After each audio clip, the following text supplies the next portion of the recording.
Bag صاحب کا مطلب ہے کہ ہمیں اب دفع ہو جانا چاہیے۔ حمیرہ سنجیدہ ہو گئی اور آؤ چلیں۔ نہیں، میرا ہرگز مطلب نہیں ہے، میں نے کہا۔ اتنے خوبصورت مہمانوں کو رخصت کرتے ہوئے مجھے یقیناً افسوس ہوگا۔ چلیے ایسا کرتے ہیں کہ جب تک کوئی موکل نہیں آتا، جب تک آپ بیٹھیں، آپ کے لیے ٹھنڈا منگواؤں؟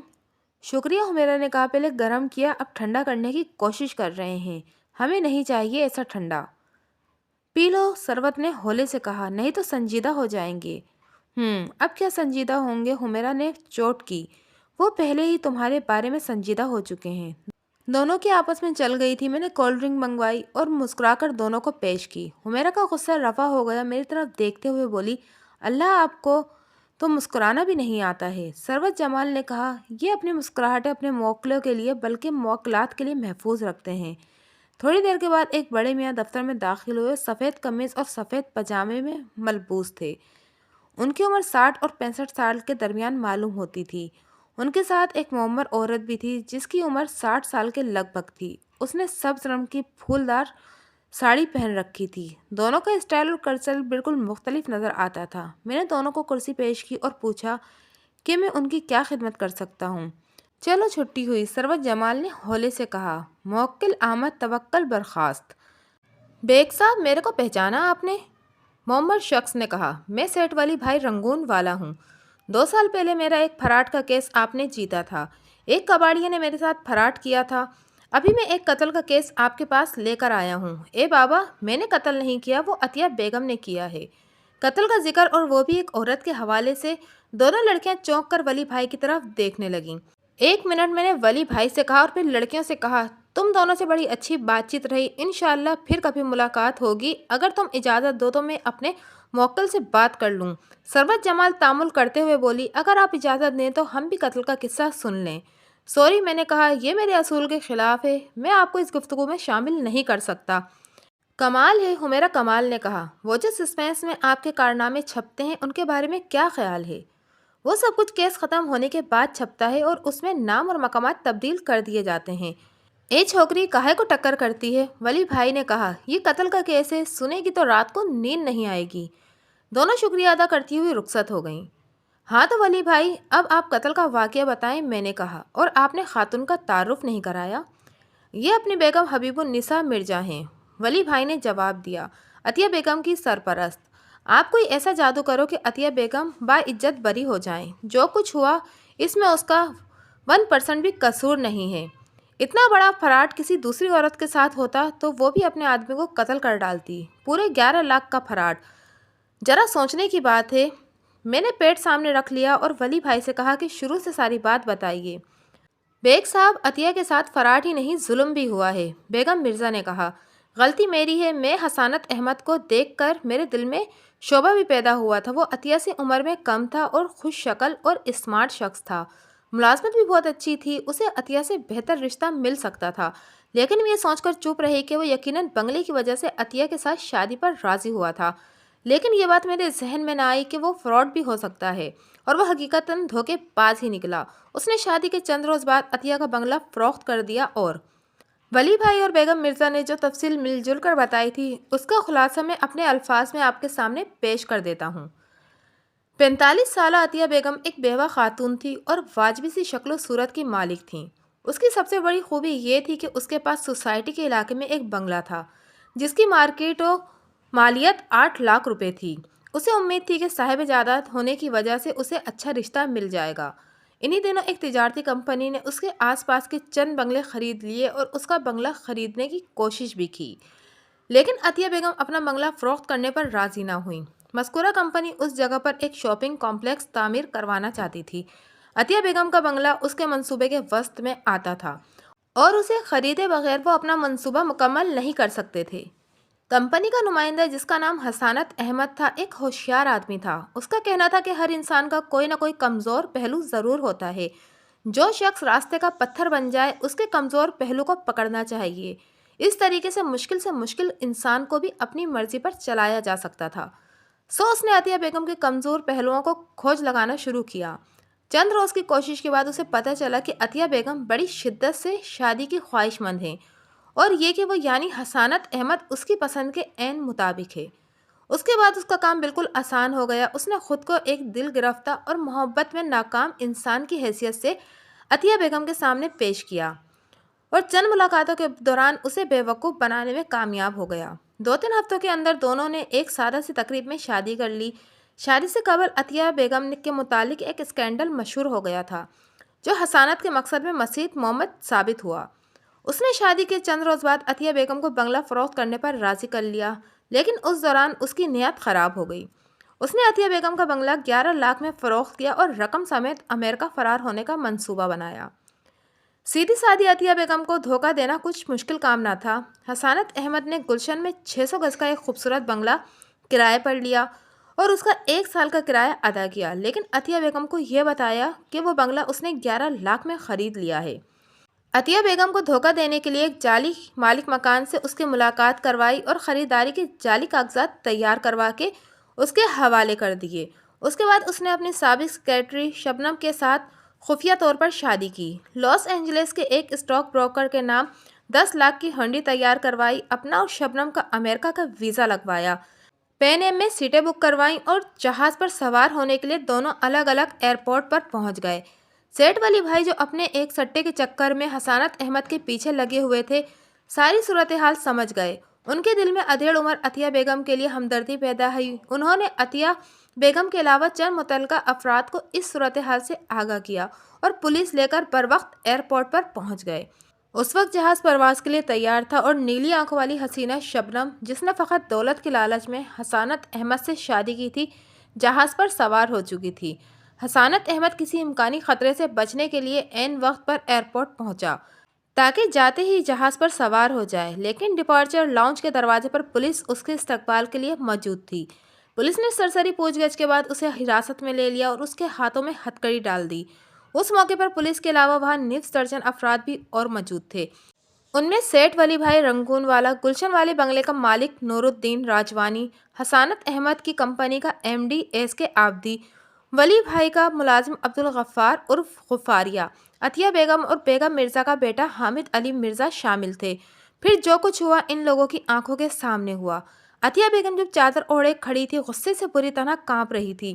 اس کے سامنے وہ شخص کھڑا تھا جس نے اسے محبت کا فریب دے کر نہ صرف تمام جائیداد سے محروم کر دیا تھا بلکہ زمانے کی ٹھوکروں میں پھینک دیا تھا، اور خود اس کی دولت پر عیش کرنے کے لیے امریکہ جا رہا تھا، اور اسی دولت سے اس نے ایک رنگین مزاج حسینہ بھی خرید لی تھی۔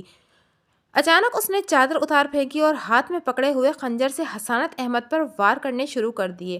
حسانت احمد ہتکڑی کی وجہ سے اپنا دفاع نہ کر سکا اور اس نے زیادہ خون بہہ جانے کی وجہ سے دم توڑ دیا۔